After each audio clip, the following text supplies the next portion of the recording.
मुक्ति गोपाल से कहती है कि प्यारे मेरी मुक्ति बता, मेरी मुक्ति कैसे होगी।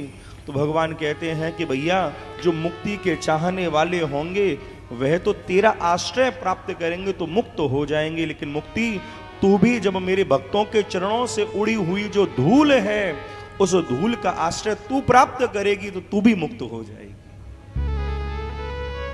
मुक्ति को भी मुक्ति प्राप्त होगी मेरे भक्तों के चरणों की रज से। ब्रज रज उड़ मस्तक लगे तो मुक्ति हूं मुक्त है जाए। मुक्ति और भक्ति में यही अंतर है। मानो कि रसगुल्ला बनना, जो रसगुल्ला होता है, रसगुल्ला बनना मुक्ति है और रसगुल्ला खाना भक्ति है। क्योंकि मुक्ति का मतलब आप समझते हो ना कि मुक्ति का मतलब कि हम ठाकुर जी के हो जाएं, यानी ठाकुर जी हमारा भोग लगा लें, वो मुक्ति है।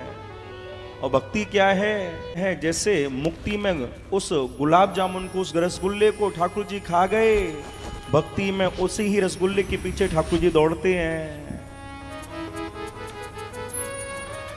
उस रसगुल्ले को दिखा दिखा के ठाकुर जी उसके पीछे पीछे दौड़े चले जाते हैं। और आप ये आश्चर्य मत मानना कि क्या ठाकुर जी हमारी उस भक्ति के पीछे दौड़ेंगे। लिखा हुआ है यदि वही भक्ति अगर एक जाति नीचक ग्रहेस्वपी, यदि किसी नीच के घर में भी जाकर बैठ जाए तो मेरे गोविंद को उसके घर में भी जाना पड़ेगा, वहां जाकर बैठ जाए तो वहां भी जाना पड़ेगा। और देखो तो सही, उसी भक्ति के बल पर, उसी प्रेम के बल पर छचिया वर छाछ पे नाच नचायो। क्या ठाकुर जी को कोई नचा सकता है? लेकिन छचिया वर छाछ पर श्री वृंदावन बिहारी नाचे तो कारण क्या था? कारण क्या था? कारण वही प्रेम, वही भक्ति थी। उसी के कारण ठाकुर जी नाचे थे, उसी के कारण ठाकुर जी नाचे।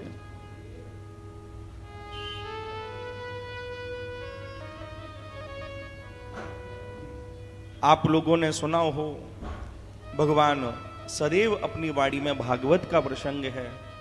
भगवान कहते हैं वृंदावन परित्यज्य पादमेकम न गच्छति।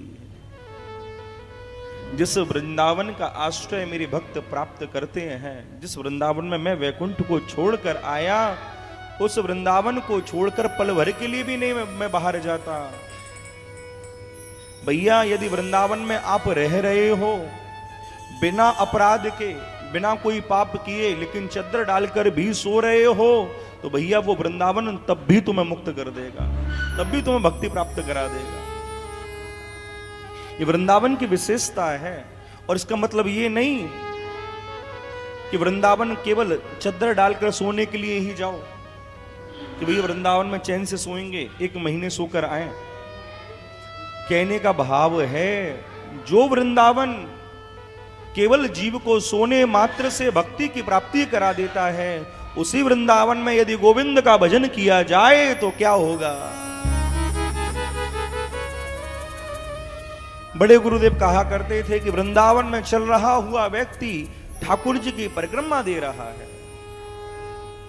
वृंदावन में बोलता हुआ व्यक्ति ठाकुर जी के गुणानुवादों को गा रहा है। वृंदावन में सोया हुआ व्यक्ति समाधि पर बैठा है। धाम की इतनी विशेषता है